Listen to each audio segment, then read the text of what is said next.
Hello everyone, welcome to Learn with Yasmin. আজি ভিডিঅ'ত আমি চাম অসমীয়া ব্যাকৰণ দশম শ্ৰেণীৰ ছন্দ চাম। আমি ছন্দৰ কোৱেশ্চন বেংক সলভ কৰিম। HSLC 2008, 2009 আৰু 2011ত অহা কোৱেশ্চনসমূহ আমি সলভ কৰিম। ইয়াৰ আগতেও এটা ভিডিঅ' আপলোড কৰিছোঁ, যদি চোৱা নাই চাই ল'বা। সো ইয়াতে হ'ব কোৱেশ্চন নাম্বাৰ 7ৰ পৰা। কোৱেশ্চন নাম্বাৰ 7ত কৈছে পদ বা পয়াৰ ছন্দ কাক বোলে উদাহৰণ দি বুজাই লিখা। আহিছে HSLC 2008ত। এনসাৰ হৈছে পয়াৰ ছন্দ। এই ছন্দত দুটাকৈ চৰণ থাকে, প্ৰতিটো চৰণত আকৌ দুটাকৈ পৰ্ব থাকে। প্ৰথম পৰ্বত 8টা আৰু দ্বিতীয় পৰ্বত 6টা অক্ষৰ থাকে, গতিকে প্ৰতি চৰণত 8+6 আৰু 8+6 কৈ মুঠ 28টা অক্ষৰ থাকে। যেনে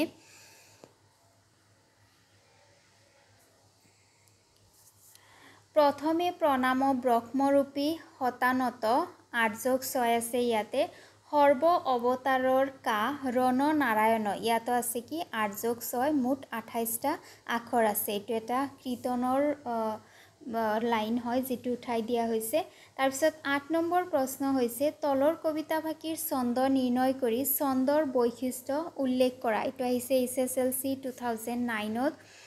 পাছে ত্ৰিনয়ন দিব্য উপবন দেখিলন্ত বিদ্যমান ফল ফুল ভৰি জকমক কৰি আছে যত বৃক্ষমান।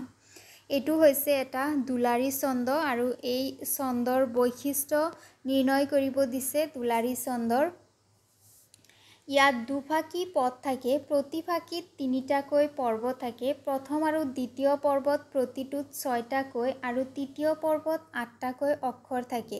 দুয়ো ফাঁকিতে 6+6+8 আৰু 6+6+8 মুঠ 40টা আখৰ থাকে।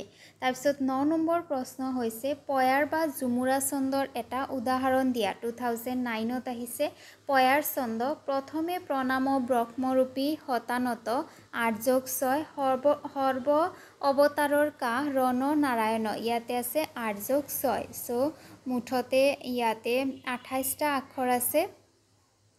এটা উদাহৰণ দিব দিছিলে। তাৰপিছত নেক্সট হৈছে 11 নম্বৰ প্ৰশ্ন। 11 নম্বৰ প্ৰশ্নত কৈছে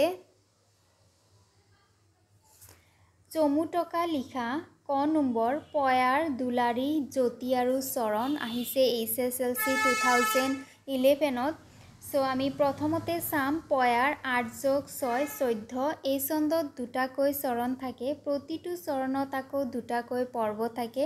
প্ৰথম পৰ্বত 8টা আৰু দ্বিতীয় পৰ্বত 6টা অক্ষৰ থাকে, গতিকে প্ৰতি চৰণত 8+6 আৰু 8+6 কৈ মুঠতে 28টা আখৰ থাকে।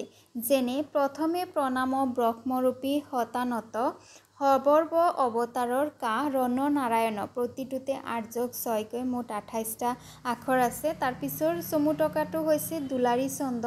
দুলাৰীক লঘু ত্ৰিপদী বুলিও কোৱা হয়। ইয়াত দুফাঁকি পদ থাকে আৰু প্ৰতি ফাঁকিতে 3টাকৈ পৰ্ব থাকে। তাৰে যিটো প্ৰথম পৰ্ব আছে, প্ৰথম আৰু দ্বিতীয় পৰ্বত প্ৰতিটোত 6টাকৈ আৰু তৃতীয় পৰ্বত 8টাকৈ আখৰ থাকে। দুয়ো ফাঁকিতে 6+6+8 আৰু 6+6+8 মুঠ 40টা অক্ষৰ থাকে। যেনে ৰাতিৰ ধেমালি জোনৰ নিপুত হাঁহিৰে থৈছে হানি পুৱাৰ হেঙুলি বেলিটিলৈ চাই এটুপি চকুৰ পানী। তাৰপিছৰ চমুটকাটো হৈছে জ্যোতি। সুনিয়ন্ত্ৰিত ধ্বনি প্ৰবাহৰ সাময়িক বিচ্ছেদকে জ্যোতি বুলি কোৱা হয়। যেনে প্ৰথমে প্ৰণাম ব্ৰহ্মৰূপী সনাতন সৰ্ব অৱতাৰৰ কা ৰণ নাৰায়ণ। তাৰপিছৰ যিটো চমুটকা সেইটো হৈছে চৰণ।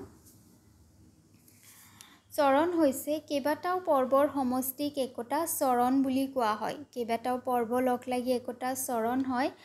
যেনে যাহাৰ মায়াৰ অন্ত ব্ৰহ্ম কৰে নাপাৱন্ত হেন হৰি চাতুৰি খেলাই কহয় মাধৱ প্ৰভু আৰু কিছু নুবলিয় তোমাৰ জননী দুখ পায়। এইটো হৈছে এক্সাম্পল। সো আজিৰ ভিডিঅ'ত ইমানখিনিয়ে চালোঁ আমি ছন্দৰ বিষয়ে। বাকীখিনি আমি নেক্সট ভিডিঅ'ত চাম। Thank U.